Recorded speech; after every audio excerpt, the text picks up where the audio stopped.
everyone. Thank you so much for attending today.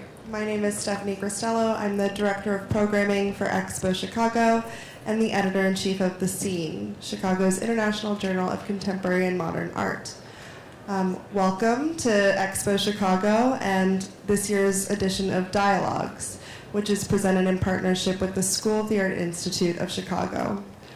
Dialogues is a year-round program of panels and symposia that culminates at the exposition, featuring leading artists, curators, and art professionals on the current issues that engage them. Today, we're really thrilled to be presenting this Curatorial Forum panel presented in partnership with Independent Curators International. Thank you to Maria and Renaud for making all of this possible. The Curatorial Forum is an exclusive program convening mid-career and established curators to discuss issues related to curating, programming, institution building, and audience engagement for global exhibitions. For the first time, as part of this Dialogues panel, we will be opening a portion of the forum to the public. Please join me in welcoming Romi Crawford, who's an Associate Professor for Visual Critical Studies and Liberal Arts at the School of the Art Institute, who will introduce our panelists, Naomi Beckwith and Valerie Cassel Oliver. Thank you.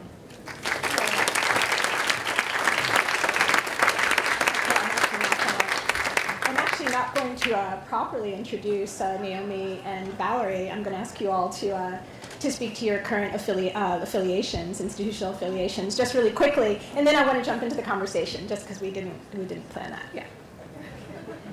In that case, quick and dirty, I am Naomi Beckwith.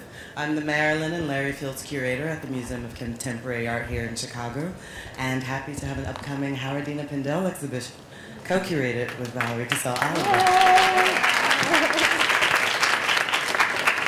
Thank you. I'm Valerie Cassel Oliver, the former Senior Curator with the Contemporary Arts Museum in Houston, and currently the Sydney and Francis Lewis Family Curator of Modern and Contemporary Art at the Virginia Museum of Fine Arts.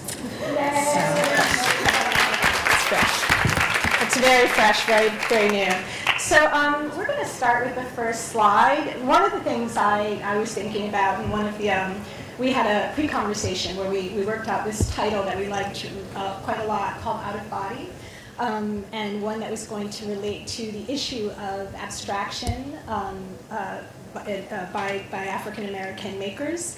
But before we jump into that, it seemed like a good idea to start with the body and to start with some sort of context for why we would be thinking about a frame of out of body. So I decided to bring in a couple of slides from a recent show that was at the New Museum under Song for a Cipher. A show of Lynette Yiadom-Boake's work. It was at the New Museum, just went down recently. And while there are many, many cases of sort of the embodiment or the figure, the use of the black figure in painting, Cara James Marshall, Andy Wiley, Packer, many cases and examples, Lynette seems fitting for various reasons. One is that the most kind of timely reason is that Naomi was quoted a couple of times in a really great piece in the New Yorker about this show that was written by Zadie Smith. And then also, while Lynette's work is figurative, again, it engages black bodies, you know, the stories that sort of precede these paintings, if we go back to them, I don't know if we can, the stories that precede the people are absolutely abstracted. They're fictional, they're made up. And so she seems like a really interesting, to me, kind of bridge case for how black artists are kind of moving from the body and figuration into sort of more abstract tendencies and impulses. So, you know, we start with the body, and then you're going to see very soon, I think if we start the roll of the other slides, that we're going to be looking at work that really consciously and strategically disengages the black body within the scene of the canvas. So, so this is all to say that our starting point for out of body, again, is the body. So oddly, we're going to be seeing work that doesn't privilege the body as the ultimate painterly or artistic concern, but I do want us to query a couple of questions that nonetheless deal with the body, the black body, I keep saying this, but also the body that shows up as an historical weight. So that's to say not just black bodies, but other bodies that kind of carry this historical weight and burden, which might be from a range of races and ethnic backgrounds, of course, the gendered body, as well as the LGBTQ body and the classed body, right? So lots of bodies have this sort of historical weight, and yet we are really thinking particularly around the case of Howardena Pindell and other black makers. So maybe the first thing to do is to ask you all about the lineage of makers who work with and use the strategy of abstraction. Alma Thomas, Howardena Pindell, Jack Whitten. Can you talk about some of the work and some of the strategies that we see here in work by artists like this? Well, I think when you look at people like Alma Thomas, you have to think about the time frame in which the works were being made and why decisions were made to create the types of works that they were making at the time. Some of these are like from the late 1960s. You have Delilah Pierce, who comes even before that. And what was happening in the world at that time that one would want to create a moment in which the body is no longer present, in which one is in many ways free to have even more pointed or profound dialogues around race through a lack of representation, if you will. So I think it was used in many ways as a strategy to talk about more of the complexity of being black and being a person, a full person, rather than being relegated to one particular way of speaking, one particular narrative, one particular monolith of self. It was a way of seeing and being able to embody all the multiplicity of selves, and in that way allowing oneself to be the full of who they are. I think lately, though, those dialogues have shifted around other issues. Again, a certain kind of, when you look at Angel Otero, when he's looking at the story, the history of painting, and when and where he enters as someone coming from Puerto Rico, and the history of Puerto Rico, and a notion of wanting to, in many ways, kill the father, in other words, to assert the self. So I think these dialogues change across generations and change over time. I think that's a really fascinating way of entering into it, and I think it's also great that we start with images from Alma Thomas from the 60s, because not only at that moment are we talking about a certain charged moment around black bodies, but what does it mean really to refute the figuration of that body? Romi, in your beginning comments, you reminded us, of course, what we were doing today, so thank you. But I was also struck by the fact that in many ways the language around abstract painting is one that's always derived from landscape and a landscape tradition. And so what I think I'm really interested in doing in general in my work, but especially with this Pindell show, is try to imagine how we can rethink abstraction as a language that does come from the body. And when we talk about it coming from the bodies, we're talking about specific histories, specific cultural traditions, and there are multiple ways in which those kind of histories and cultural traditions get represented, if not by figuration, perhaps in choice of material. And I think Angel Otero, again, is a really wonderful example of the way in which he could collect material from his home, from especially his grandmother's home, to think about a matrilineal lineage of a certain class position, a certain cultural position, and turn that into an art object that, even without the presence of a figure, could still speak to the specificity of a certain type of body. I think that's absolutely true. I mean, it's interesting that, and maybe you all can talk about this, what are some of those cues? What are some of the cues that show kind of the trace of the body, or the body that, cannot sort of, is not there figuratively, but is there through other formal cues, materials, surface, color. One might even say that the move towards black paintings and white paintings are kind of signifying on, two loaded kind of bodies in a way. But what are some of the other cues? What's paradigmatic about this sort of work that speaks to what Naomi is mentioning, where, the body's kind of there but not revealed? Well, I think about MacArthur Binion, who's an artist right here in Chicago, and some of the large-scale abstract works that he would make, that literally what the earlier works, the more vertical works, were in many ways a representation of self. They were made to the height of himself, and the performative aspect of applying the material onto the surface, which was very much a performative act. So leaving the resonance of one's fingerprints and hands onto the surface of the paintings was really a way of being present and absent at the same time. You see Count just Strobert here. This is from the exhibition Black in the Abstract that was presented at the Contemporary Arts Museum, Houston.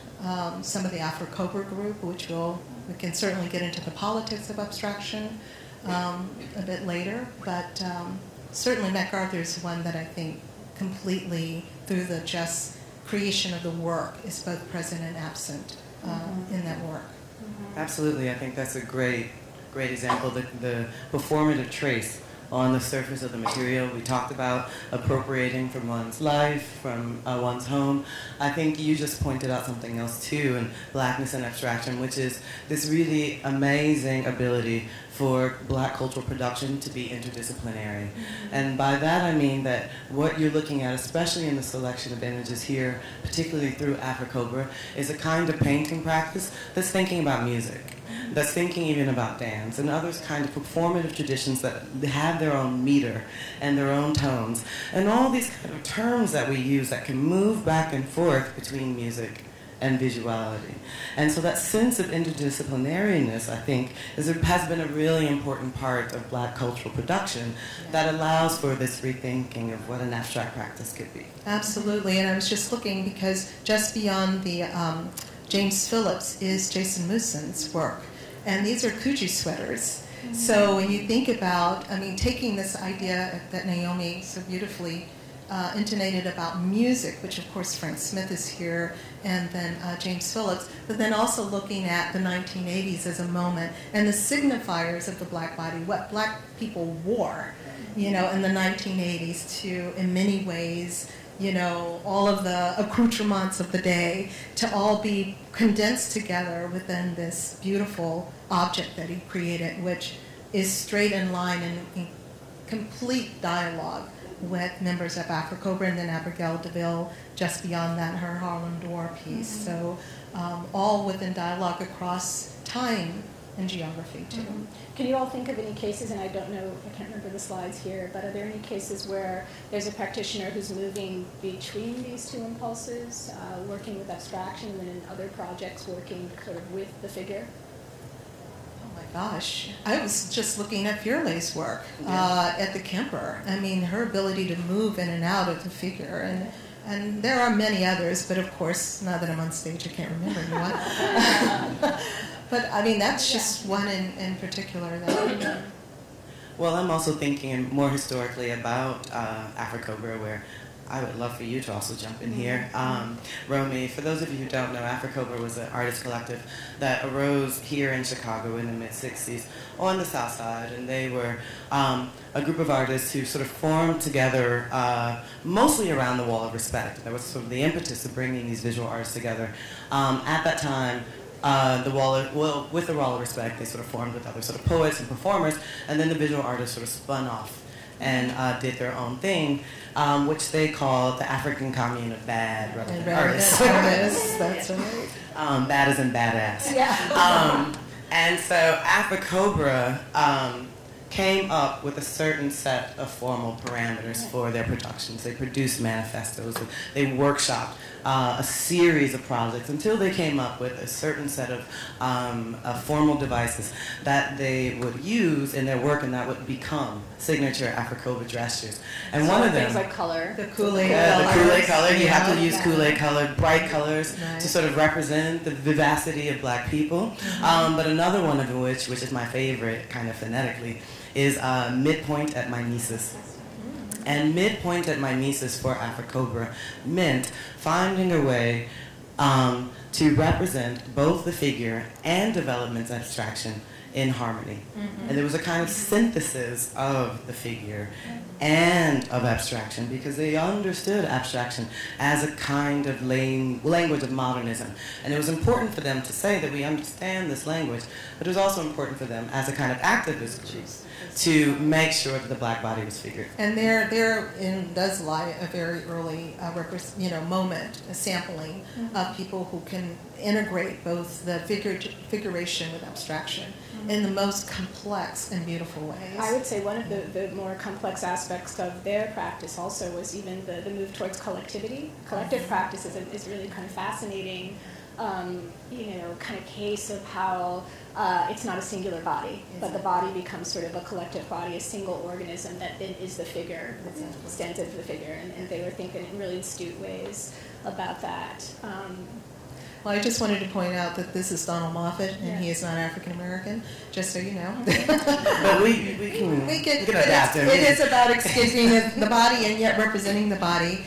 Many will know Donald as being a part of the whole movement that Grand Fury. He was very much active in and around issues around AIDS, and this. For many years, he actually stopped painting and he became a pastry chef. And then when he returned utilizing the language, visual language that he had learned as a chef. And this is actually representational of a sort of glory hole for those who may or may not know what that is. But I had the distinct pleasure of working with Donald in 2011 to organize a survey of the extravagant vein. But it struck me that the same issues he was dealing with as a gay white male were the same issues that many black male, black female artists, Latino, Asian artists were dealing with when you're talking about abstraction in a particular time and place where it's very much hyper-heterosexual and hyper-white and hyper-male. I'm curious about both of you in your curatorial practices. I mean, this convening is actually under the aegis of the kind of Curatorial Forum, right? And in your curatorial practices, both of you do something that I think is really great and cool. You work with living artists. You work with artists that you know or tend to know. You utilize the methods of interview a lot through your research. And so one of the things that we can ask you that you could share with us is, what do the artists, our artists like Howardena, for instance, since you're working on her show right now, what do they say about their use of this? So how, of course, we're talking about artist agency and not just sort of the view of abstraction from the perspective of the audience or the person who's seeing the work, but how the artists are really kind of consciously utilizing this. What's shown up to you as interesting about how Howardena talks about the use of abstraction? It's funny. Well, first of all, thanks for the compliment.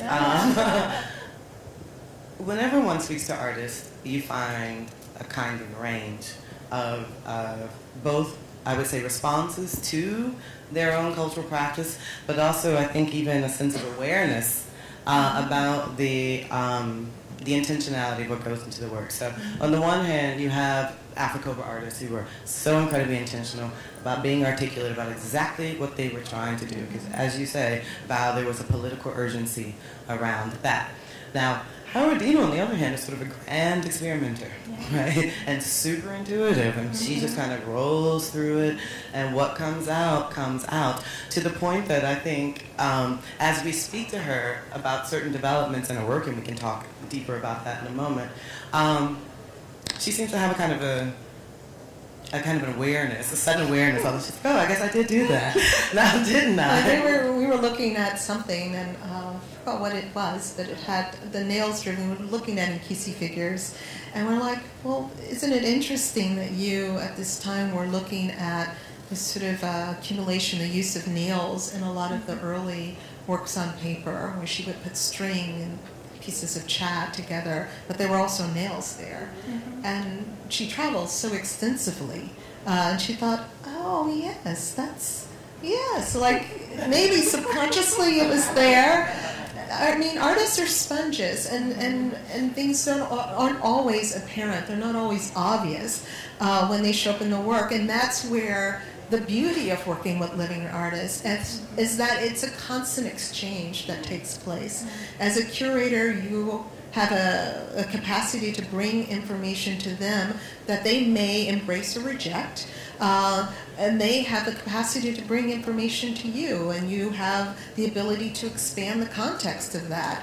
For me, the beauty of working with living artists is it's just simply a platform in which they get to amplify. They get to have their voices and their ideas amplified. And my job is to simply place it within a trajectory and a context. That's my job, not to impose. Yeah. You know. I think it's so important not to come with the grand theory first and then work the artist through that grand theory. It's so important to really have this dialogue up front and do that series of discoveries together. And I think that's really important to come as someone who's ready to learn, not just ready to kind of produce a very specific body of knowledge. But I think what I've also heard very specifically from Howardena, inside and outside of moments of discovery, and through other artists, is the sense that their work cannot be neutralized, which is another kind of term I think that we give to abstraction. So the first one that I would like to debunk is pure landscape, and I think the second one would be this idea that abstraction is somehow a neutral, fully just, purely expressive devoid of any kind of narrative. Devoid of meaning or narrative or content. And I think Howardena and many other artists are really interested in both context and content in their work. Yeah, so I think that's a really profound point, that it's not that, even though Howardena and other artists that we're talking about may sort of work semi-intuitively or sort of feeling their way, this is not to say that that improvisation, something I've been thinking a lot about this semester with some of my students, that improvisation, it does not come with a set of, with expertise. You know, with a context of expertise, a grounding of research, grounding of travel, a grounding of information that allows them to sort of, you know, be free from the figure, right? Because in a lot of ways, you know, let's maybe talk about the radical move towards abstraction. It is tough to, let's talk about kind of markets a little bit, or even exhibitions. It's tough to move away from the figure. The figure is salacious, it's pretty, it's cute, it's sexy, and then you have this other sort of thing that's harder to be legible to audiences, and some of these artists have had difficult times, right? And this is, I think, especially in the case of the African American artists that we're talking about, and artists of color, in the marketplace, because they don't have black bodies in the, you know, the spectacleized. Not only in the marketplace. I mean, consider someone like Phil Rath-Hines, who a lot of people would never have known. There's a certain level of anonymity that happens, especially with older generations who were working in abstraction. Phil Rath-Hines, an amazing, hard-edge abstract painter, African-American, living in Washington, D.C., conservator at the Hirshhorn Museum. This piece is called Kelly-like. Why? Because he worked on Ellsworth Kelly's work. But did a tremendous amount of work, and has literally, really is somewhat of an obscure figure. People do not know who Phil Rath-Hines is. They are being discovered, and I say that in quotation marks. The market has discovered them.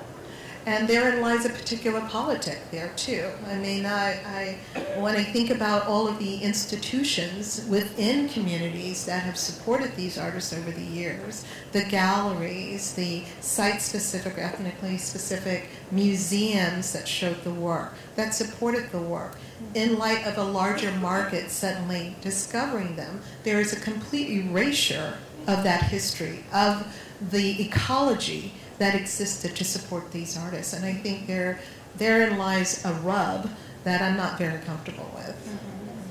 Well, you all are doing, speaking with Kelly Jones last week about this a little bit. I mean, the two of you and Kelly Jones and other people are doing a lot to recuperate or rediscover or whatever it is, kind of bring to the fore some of these makers. And I do recall hearing the two of you speak with Howardena a couple of months ago, and in a very cute moment, she made jokes about how weird it was to be kind of discovered at this age/stage in her life. You know, can you say something about that, working with her? What is it like to launch these careers? Some of us have been, this is the second conversation where there's been a little bit of laughter around the fact that artists are finding, some of these artists especially, are finding their moment at 70 and older. And it's incredible. 70 older, and especially women of color. Yeah. Yeah, I mean, what we're also talking about really are broader institutional issues around art practice. And by institutions, I don't just mean museums, but I'm talking commercial galleries, critics, publications, all sorts of things that, you know, at times, in the best of times, are not so moving in lockstep, and then at other times are very much supporting very specific things. And we're looking at a lot of artists who were around at the heyday of conversations around abstract expressionism, but somehow have been totally excluded. We'll come to even in this presentation a work by Stanley Whitney, who would describe himself sitting in the corner of the Cedar Tavern as a young black man and kind of looking at Jackson Pollock next to like Clement Greenberg, and you know, so for all these writers in the New York Times, and they would just like, you know, they would kind of shun him and say, "You're not allowed at our table," which, on the one hand, may be a true story about, you know, a mean girl type social practice, but it says everything about the support that you're going to get for your career. So we happen to be in a lucky moment now where, again, these women, especially women of color, I'm looking at a beautiful Helen Almeida works and another sort of booth here at the fair, another woman in her 70s. We've got Howardena around. We're looking at Carol Rama too, right outside these doors. That's wonderful, but it is a bit of a weird lockstep moment where the market and critics and art history seem to be in this mode of a kind of archaeological mode. Yeah. And I'm happy for folks, but I think it's a good lesson for all of us to make sure that we're looking broadly at every given historical moment. No, I think you're absolutely right. And again, you know, you had artists who were creating work, who were in dialogue. I mean, artists generally don't care what particular framework you come from, your ethnic background. It's the way that you're working and a sort of community that's created, and somehow when narratives get written, other people get written out of those narratives.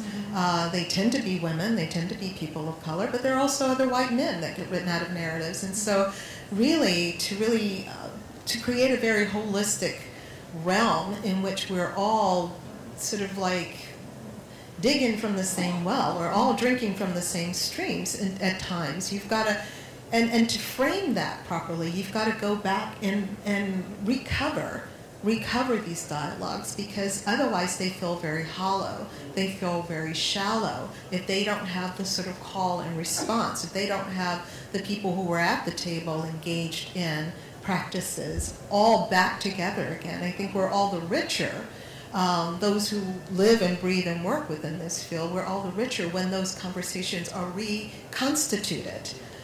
So it's not like these people worked over here and these people worked over there. And yet, given that, there were places where Howardena would talk about being at Yale in the 1960s, being a woman, being black. I think William T. Williams was also there. But considering of all the students at Yale, they were very few. And it was the rigor of the moment to work with minimalism, to work, you know, Al Head was there. So you had a whole sort of pedagogy that was being taught. Even though she worked in figuration coming into Yale, by the time she leaves Yale, she's completely abstract. And it has everything to do with, you know, that history and who you study with. She studied under Albers as well, so this notion about color and how that comes in.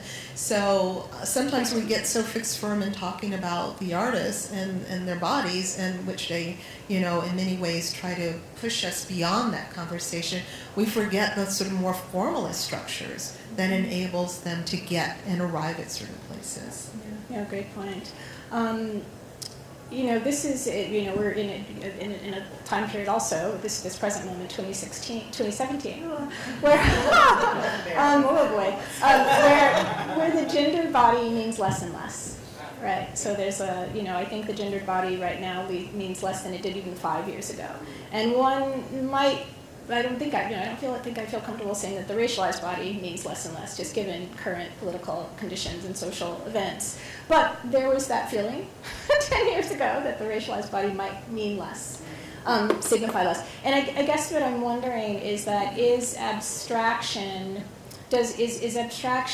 you know, a kind of visual, the way the visual arts sector marks that kind of implosion of gender, race, identity, And so maybe this is maybe it's not just a lucky moment, but also, and also in the institutional practices that you're talking about, Valerie, but also sort of a moment of readiness in terms of letting go of that body. We ain't letting go of that body. Body is not being let go. Yeah. It's not. No, I mean, come on. Y'all, let's be real. It is not let go. I live in Richmond, Virginia. Yeah, I know. Okay? Let's be real about it. This black body ain't going nowhere. It's not going anywhere. There's an article, and I was just reading the Wall Street Journal. There's a small article about a young boy, 8 years old, in New Hampshire, who was recovering because other classmates literally tried to lynch him. This black body is not going anywhere. It's not. You know, we can applaud the complexity of this body. I don't want to be anything but black. I'm like Daniel Martinez. I could never imagine wanting to be white. I am who I am. I don't want to be anything but who I am. I love who I am. I am the result of many generations of people. I want to be who I am. And I ask that exactly because I'm wondering if these are key time spaces then to maybe move into it more aggressively, right? Right. I don't want to be flattened, and I think this is the truth of all artists, regardless of your background. No artist wants to be two-dimensional. There is more to being alive than just being black and being female. I am more complex, but I don't negate who I am. I just want to be free to explore the full complexity of who I am.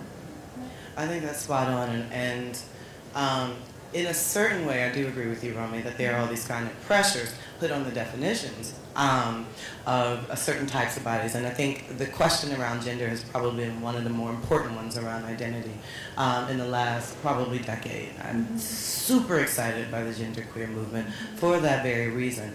But I think that the pressure that's coming from that movement isn't necessarily one that denies specificity, but that's one that's about trying to find the locations of things like sexism.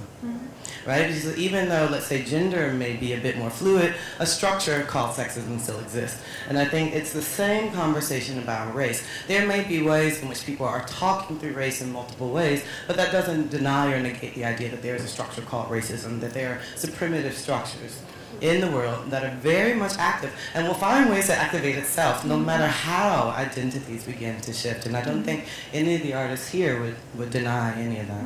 Yeah, no, I actually was not saying anything. No, I didn't mean to say that. I just wanted to get real for a moment.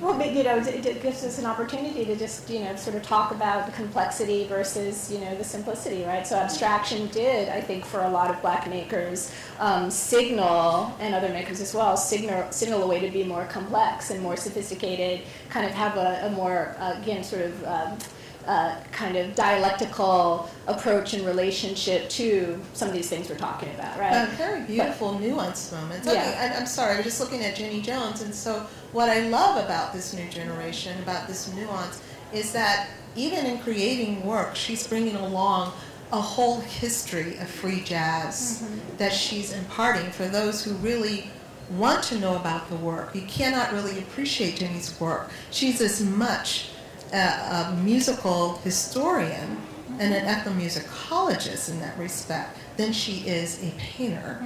So she's bringing that history along, this obscure, forgotten history about free jazz into the realm of the visual arts. So. Absolutely, going back to what we talked about earlier with this kind of multidisciplinary way in which many artists, especially black artists, have thought about cultural production. But I wanted to go back to another point about sort of complexity versus simplicity, which I also want to say that this idea of making something more complex is really a signal to an audience, right? It has nothing to do with one's life, one's biography, the way one exists in the world. I mean, any person understands as an individual that there are multiple ways in which we are being in the world. And there are multiple ways in which we get obscured, but we have to kind of work for and against that. I think sometimes these intentional shifts toward abstraction are actually nothing but signals to historians, critics, curators to maybe like obscure some things and make you work just a little bit harder. Right, and it's a way, I mean, we are, well, I won't call myself a historian, I'm a curator. I work with art history. I'm a curator. I just, I let everybody else do that thing. But, but I think in many ways the onus is on curators too, who attempt to become a bridge to the general public, where we sometimes collapse language in order for the expediency of setting a message. And I think it's a cue for us to be a little more cognizant of that and not flatten that out as well, and not allow our PR departments and development departments to do that as well. I mean, we have to take the onus on that. That's exactly it. Not to be lazy, and not to presume one signal or one symbol in one place means exactly the same thing elsewhere. Or that it means the same thing through different forms. One of the things that really showed up for me while I was thinking about talking with you all about this formally, I know we've kind of engaged it informally, all of us and each of us individually, so I guess the question is around form, but the thing that has come up to me, that I've been doing a lot of photography research, and the way it's actually really hard to mark out a category of abstraction in photography by black makers. Again, because of the fascinating appeal, especially in the period I look at, the kind of 60s and 70s, of kind of black bodies captured on film, that demonstrate a type of kind of, beauty, aesthetics, and agency, right? And so actually now I'm thinking a lot, where's the category of images of trees and cars and flowers, et cetera, by black photographers? They're there. They're actually there in the archives, but those are not the thing that looks at. There's just an incredible amount of excitement around the black portrait studios and the Vandersea and black people dressed up and looking good and all that kind of thing from the 20s to the present. And there's not really any concern for experimentation of photography, and it's there. It's right there in the archives. So yeah, I think these things are flattened, and we always have to be really careful about keeping them nuanced and buoyant and convex. And at the same time, they're really good cues for paying attention to forms, even that we're not thinking about this through. Yeah, I think we. Yeah, we might have to come to a point where we have a few minutes just to talk through Howardena as a particular case study. As we mentioned before, she's someone who's at Yale studying color theory, studying incredibly formal abstract work, and producing things like you saw on the slide before, these kind of works on paper that play with the grid, and some color devices, simplistic shapes on a sort of color field. And then almost immediately moving into New York, she starts making these templates. She would basically paste together sheets and sheets of manila folders in sort of 6 foot, 8 foot kind of rolls and hole punch these bad boys. You have rolls of hole punches. This is before carpal tunnel. Yeah, before carpal tunnel was invented. But she would tack those templates to the surface of a canvas, and then spray paint them, or sometimes with some hand painting, but mostly spray paint through it, so that you would get these really beautiful kind of fields of diaphanous color on the surface of a canvas. And in a way, this is a moment where she's abandoning a traditional paintbrush. Right, no, and again, she leaves Boston University into Yale, and almost immediately the very figurative work becomes very abstracted, even though there is a remnant of figure there, and jumps right into the grid, right into color experimentation, color theories. And then these templates, which are really quite beautiful. Is it High Time, Hard Times? Yes. Has really beautiful images of her in the studio making these pieces. And you see her with the mask, because she's very fastidious about her health. Yes. And production and creating, and get this beautiful depth.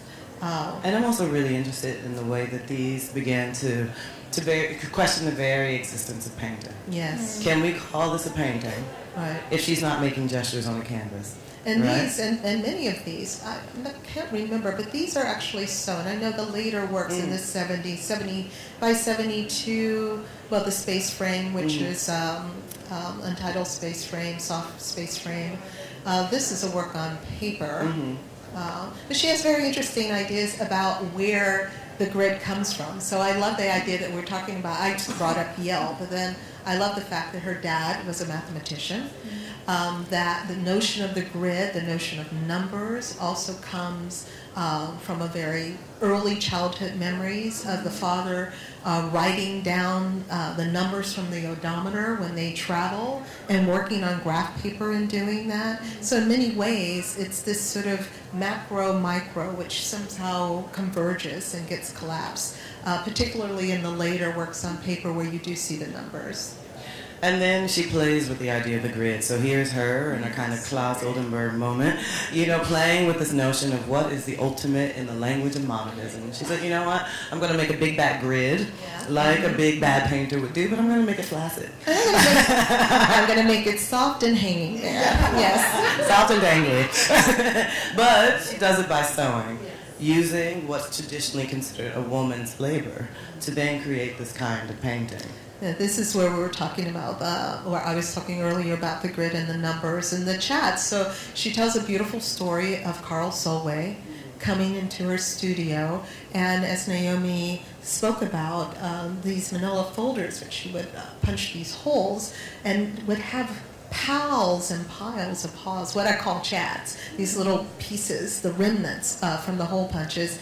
And Carl Solway said, well, what's all this from? And she explained her process. And then he said, well, how many are here? And she said, I don't know, I've never counted them. And she starts counting them, and hence the numbers start appearing. And then, as with wonderful things, letters also start to appear in these as well. But most importantly, she never throws anything away. Never. And they now appear on the surface of these incredible drawings. I mean, what you would call a drawing, Yes. but they're really more assemblage works. And on the work on the right, you can see that grid sort of structure underneath. Right. And it's literal kind of a cat's cradle grid, as she calls it, on the surface of these things that become three-dimensional. And then on the left, you will not be able to see that so clearly, but she starts adding things like powder to it, powder, perfume. And string. Exactly, Right. and more string. And so she's experimenting a lot with material, but she's also, I think, adding this kind of female bodily dimension. So again, we're coming back to the idea that these works are closer to bodies than they are to landscape. And then, of course, It your shows up on a wonderful macro work. level, yeah. So here's a painting. So we showed you works from paper before that are, 12 by 9, 12 by 10, or what have you. And then all of a sudden, we're dealing with feet and feet and feet of canvases. So here's a work that the MTA acquired a few years ago.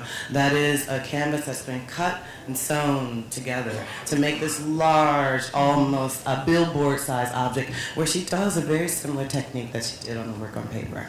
And it is talcum powder, it's talcum glitter. powder, it's glitter, it's string, perfume. Yes. It is all sorts of things that make it a bodily thing. And here's some close-up sort of images of that, so you can see all that handiwork with thousands and thousands of those paper chats on the cover. I'm getting a signal that we're coming to actually the end of this panel, which is terrible. Which is really terrible, but very quickly, 1979 was a big turning point in her life, but also in the art world. There was a show downtown at the Art Space Gallery called Nigger Drawings. And as you would imagine, a lot of people had a problem with that being the title of the show, but this became a massive issue within the art world in New York at that time, where there was a kind of pro and con, there were pro and con factions. Pro were necessarily not pro that language, they say, but they were pro free speech. Con, of course, were con racist. And so Howardena begins to participate in a series of these protests against racism in the art world, leaves her job as a curator at MoMA, where she had been for 12 years, the first black woman to be a curator at the Museum of Modern Art in New York. I was about to say, we just so glanced over the fact that Howardena is so complex, not only as an artist, but also as a curator. So it's wonderful to be a curator working with a curator who's now an artist. But yeah, and she also has a massive car accident that year. So she starts at SUNY. Exactly. And en route to SUNY, literally crashes on the way to her new job. So we're talking about a woman that has a near-death experience, but also is politicized. And so her work thereafter takes on a new type of tone. And a massive head injury. So that feeds into what these images become. Absolutely. Here's our first video. Tell us a little bit about when the show opens, where it's going to be, all of that. Oh, if it's going to be like that. Oh, no, we want to hear more about this, but just make sure that we know where all Let's this just is going scroll to be. through this and we'll talk about the exhibition. Okay. It opens, what, the 24th of February? February 24th, 2018, it opens at the MCA. And then we'll August 25th through... I forgot. Opens August 25th. And then will be a third venue. A third venue in Boston. But very quickly, we'll just say that she continues to do this kind of work even through her new radicalized phase. But she starts a new series of work that we see are now titled. Before everything is untitled, almost everything is untitled. And now you have a series of work called things like Memory. Because of the head injury. Exactly. So she's starting to try to reconstruct her life. She starts doing works about her travels. So here's a wonderful work about Brazil. And she starts trying to reconstruct a sense of herself, both in the literal sense, pulling work in from her life, but also in a larger metaphorical sense. What does it mean to be the product of the Great Migration? Right. What does it mean to be the product of the triangle trade? Right. What does it mean? Born and raised in Philly. Yes, of course. And what does it mean to be a black woman located on Earth now? Right. And all the sheer injustices. So a lot of the autobiography deals with the Middle Passage, who her people are, who she becomes, and again, it comes out of a moment of needing to reconstruct self because the head injury is severe enough where, for many times she would say she could barely, sit upright for periods of time. And here's someone who had a very rich, very full and very rich life and very history, even as a young woman, as a child growing up in Philadelphia, to suddenly have to stitch together these things again. And then realizing the sheer, so she's always been a bit of an advocate from her time being a curator, really advocating for people of color, was one of the founders of the Air Gallery, which was founded for women artists, was a part of the whole PES, which was sort of a sister group to the Guerrilla Girls. So there's always been a sense of advocacy there. Absolutely. But what she never lost was this real sense of working with those same forms that she started with from Yale on thinking about figures, thinking about shape, thinking about a sort of language of formalism that also then feeds into the return of the figure into her work. And what we realize is that it's more of a spiral, that the ways in which she works in long arcs over periods of time. So you'll see things that she began in the early 1970s that she continues well into the 2000s. So she's an amazing case of how within abstraction the body is present through the stories, the narratives, her autobiography, etc. And sometimes even fluid, but we won't tell you which works have that. Yeah, we know those stories. I think we're supposed to open up for questions if there's time. We have 10 minutes for questions. And if you wouldn't mind, could you wait for the microphone that someone will bring to you if you have a question? Just raise your hand. You're laying in the back. So to bring it back to that one concrete moment of the body, and thinking of ideas of even imagining a body of color in the future, how in a lot of fiction, especially science fiction, there were never black and brown bodies in there. Or if they were usually post-apocalyptic or marginal. And so in this idea of rebuilding, and now that it's so charged, we're redoing all this literature that has our bodies present. So just thinking where do you think that fits within this embrace of abstraction that's happening and this reminding of race, how we're in some ways worse off now than we were 30, 40 years ago. So can I add a quick nerdy sort of rejoinder to that, which is there are actually moments where black bodies were appearing in historic fiction, but they've just been written out, or they don't show up in, let's say, the TV versions of these things. So Ursula K. Le Guin had black characters, what would be called black characters in her sort of crazy futuristic novels. So they're there. Samuel, and then you have incredible science fiction writers like Samuel Delany and Octavia Butler, which are very mindful of black bodies. And in historical times, you talk about the whole Dutch colonies in New York. I mean, Octavia Butler was actually doing research long before the African Burial Project. So there's a very rich history there. But I think also there is something I want to caution about, because I'm a big fan of Afrofuturism and this sort of idea that we as beautiful black bodies have come from Saturn to kind of populate the earth with new knowledges. Girl, yes, all of that. But I do want to caution against a sense of escapism around that. Because when you begin to say that we originate on Saturn, you begin to deny a kind of concrete history that also, I think, needs to be addressed. Well, we got to talk about Sun Ra then. One quick aside, though, there is a big push against Afrofuturism now, and I think in disavowing it and saying we are beyond this imagining of ourselves in space, that we are concrete bodies that have realities now, I think that is sometimes limiting, and to create a space beyond what we have now is important. But also, Afrofuturism, I mean, I absolutely agree with you. I think Afrofuturism is interesting, not just about sort of the move towards Saturn or something like that, but that it implies that black bodies can sort of be in places and contexts that they could not normatively be in. So again, even the kind of making that we're talking about, the making of abstract work, that's a type of move towards a possibility that I think, so I think what's happening too with Afrofuturism are people are being open to less than the literal, to more than the literal reads of it.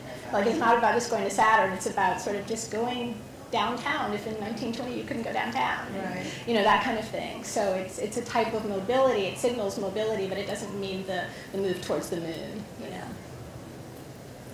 Hi, so I'm really interested in this sort of moment of crisis in Howardena Pindell's history, in which she turns really starkly to representation from a kind of history of really intense abstraction. And I guess I wanted to hear you maybe talk about like the medium specificities of abstraction representation, or you know, if there are devices that Howardena is interested in across mediums for maintaining her abstraction throughout her career. Well, yeah, I was thinking about the conceptual work that she also did, the video drawings, which is away from painting, of course. It's something completely different, but takes into account a lot of the devices she used in creating the abstract works, the sort of vector movements and shifts along. I don't think we had did we have any video drawings in here? So she also moves from painting into conceptual practices and then back into painting. So I think she's, even the works on paper, which is a full series of, they've never ever been figurative, the painting works, so. Yeah, I think that's an important point, that it's not just a kind of trajectory. There are really several sort of parallel practices happening at the same time. But to go back to the question of what really held over, I put up this work, an autobiography work, because in many ways you see a figure appearing and there is a kind of painted figure in there, but there's a very particular way in which this body appears. And that is, what Howardena did was, first off, cut and sew a canvas like she would have done in the earlier works. I showed you details from a work, 77 work, where you see that very well. To create the figure, first of all, the painting is done to her height. So there is already the reference to the body, much in the same way you talked about MacArthur Binion doing that same thing. But the way the figure appears here actually is that she laid down on a canvas and drew an outline of her body onto the canvas, cut that out, and then re-sewed that into in that same sort of technique that she'd been using before. So there is not this kind of a return to a Renaissance realist representation of a figure in figuration. There is already that kind of handicraft that she had before that brought the work in, brought the figure into there. And I should also say, as we were sort of mentioning before, there are multiple ways in which the body can appear without being literal. And one of those appearances is this form of labor, this kind of performative gesture that we talked about through MacArthur Binion and others. And so the action of cutting and sewing I would argue for Howardena, is already about the appearance of the body working on the canvas. Also very fragmented here, but the body shows up very fragmented. Yeah. I was really struck too, even with the Free White and 21, the fluidity of the body to move in between appearances, to go from the black body to the sort of transformed black body in whiteface, to literally go from black to white within the spectrum, and moving back and forth, talking back and forth to self, these sort of multiple facets, or this persona that she takes on. And also, I think there's a question that we have to ask about that work, which, I mean, many of you may not have seen it, but essentially, as Valerie said, it's a kind of conversation with oneself. Howardena is talking through all these stories from her life and even her family's life, her mother's life, where she's encountered racism. And then there's this kind of super ego white voice that comes in and tells her she's crazy, that she's made this up, that this really doesn't, it didn't happen, and if it did, it doesn't count. You can't talk about this in art practice, i.e. she's rehearsing the things that she's been told as an artist. But I think it's interesting that she can inhabit both voices. Right? What does it mean that she's aware of her own narrative and can very aptly articulate that, but also she knows the voice of the other. She can inhabit it, and the question is, how sensitive are we as people to be able to inhabit the voice of the other? Well, it's so beautiful because I've forgotten what booth it is, but there's a Adrian Piper work from the same period of time. Lady Gorby? I'm like a walking yes, average. thank you. Thank you for that. A beautiful piece, which is exactly that. It is the language which she heard.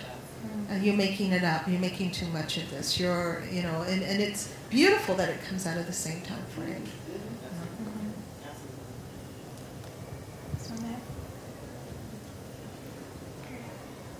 Well, an amazing talk by three amazing women. I just wanted to give you a small, insight on the AIR connection. Howardena wasn't in AIR. AIR was predominantly white women artists, but she was in an exhibition that Anna Mendieta curated called The Dialectics of Isolation, which invited a number of artists like Howardena, Senga Ngundi, who else was in it? Judy Baca, which was kind of to highlight that AIR did not have that kind of membership. So Howardena was the bridge, in a certain way, for AIR to understand its maybe lack of political awareness in the world at that time. Well, I thought she was one of the She was actually a founding member. She was a founding member of AIR, and we actually have a painting by Sylvia Slay, another founding member, She's with one her of the in 20 it. women. She was one of the 20 founders. But the way Howardena tells it, she actually gave it its name, but whatever. We can make that apocryphal. But she like was Jane a founding Eyre. member. Exactly. She said initially she wanted to entitle it Jane Eyre, meaning Jane Eyre. Right. But then they went with AIR. But she is one of the founders. I stand humbled and But you are correct that Anna Mendieta then did do a show called The Dialectics of Isolation. Was she still in the collective at that time when the Dialectics? She was moving out of the collective, exactly at that time, and so Anna Mendieta had been invited to do this show of what they call third world women artists. Back at the time. Exactly, and that is a show where this seminal video, Free White and 21, was debuted. So this is something that came up. This is wonderful, really interesting moment, I think. So if people don't know, this is the AIR Gallery in New York City. So you all, from your research and interviews, she mentioned to you that she wanted to be called Eyre after Jane. No, yeah. And so this is a really great moment to clarify that, I guess, in the research and in the book, right? Especially if you're looking at that. Okay, so I think that's going to be it for now. Our time is up. Thank you so much for speaking. Thank you, guys.